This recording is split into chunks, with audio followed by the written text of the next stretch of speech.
बरं मला हे समजत नाही, जयंतराव तुम्ही असाल, वडेट्टीवार साहेब असेल, येऊन जाऊन कुंभमेळ्यावर काय येतं? एवढा काय राग आहे तुम्हाला कुंभमेळ्याबद्दल? असं आहे असं आहे की कुंभमेळा नाही नाही त्रुटी नाही, त्याच्यावर इतका पैसा का खर्च होता असं तुम्ही त्या ठिकाणी सांगितलं म्हणून सांगून देतो.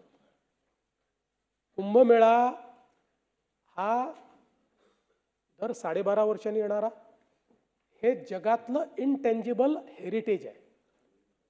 जगामध्ये इतक्या मोठ्या प्रमाणात कुठल्याही फेथमध्ये अशा प्रकारचा मेळावा होत नाही जो कुंभमेळा होतो.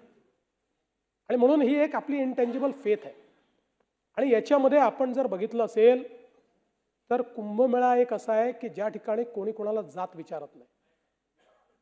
हिंदू धर्मातले वेगवेगळे जे पंथ आहेत ते सगळे पंथ त्या ठिकाणी एकत्रित येतात, सगळ्या जातीचे लोक त्या ठिकाणी एकत्रित येतात.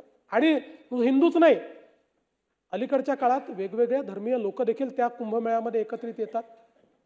आणि मला असं वाटतं की आपण दुसऱ्या पद्धतीने जर बघितलं तर प्रयागराजमध्ये ज्यावेळेस आता कुंभमेळा झाला, म्हणजे आपण काही त्याचा गुंतवणुकीवर परताव्याचा रेशो बघत नाही, पण प्रयागराजला त्यांनी जेवढी गुंतवणूक केली ना त्यापेक्षा जास्त परतावा त्यांना मिळाला आणि तो परमनंट मिळत राहणार आहे.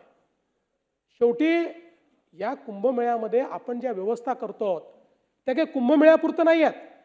उदाहरणादाखल पैसा कशावर खर्च करतोय आपण? गोदावरी स्वच्छ करण्याकरता करतोय, STPs आपण तयार करतोय. गोदावरीमध्ये नाशिक आणि त्र्यंबकेश्वर आणि सगळ्या परिसरातलं एक थेंब देखील सिवेज गोदावरीत जाणार नाही, ते स्वच्छ करून जाईल. आता हे काय फक्त कुंभमेळ्याला याचा फायदा आहे का?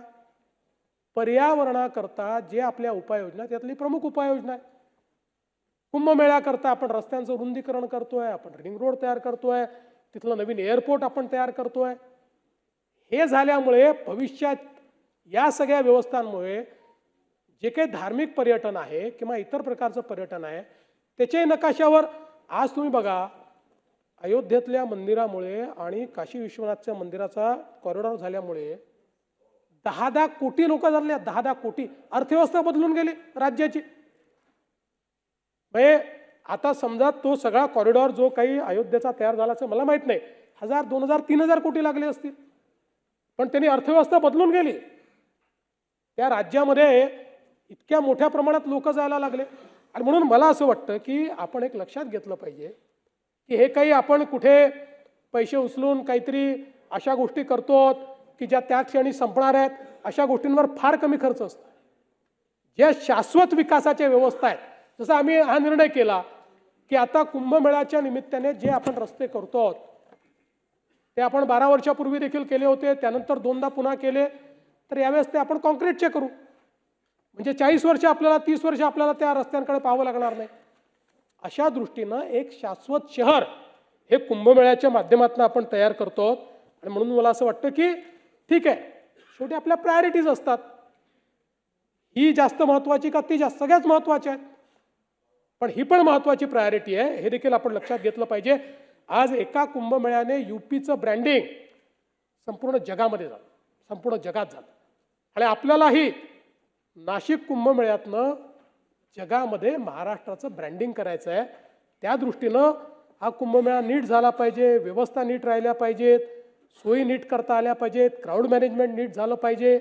या सगळ्या गोष्टी आपल्याला त्या ठिकाणी करायच्या आहेत. कारण शेवटी आपण म्हणतो महाराष्ट्र संतांची भूमी आहे. जशी ही वीरांची भूमी आहे तशी संतांची भूमी आहे.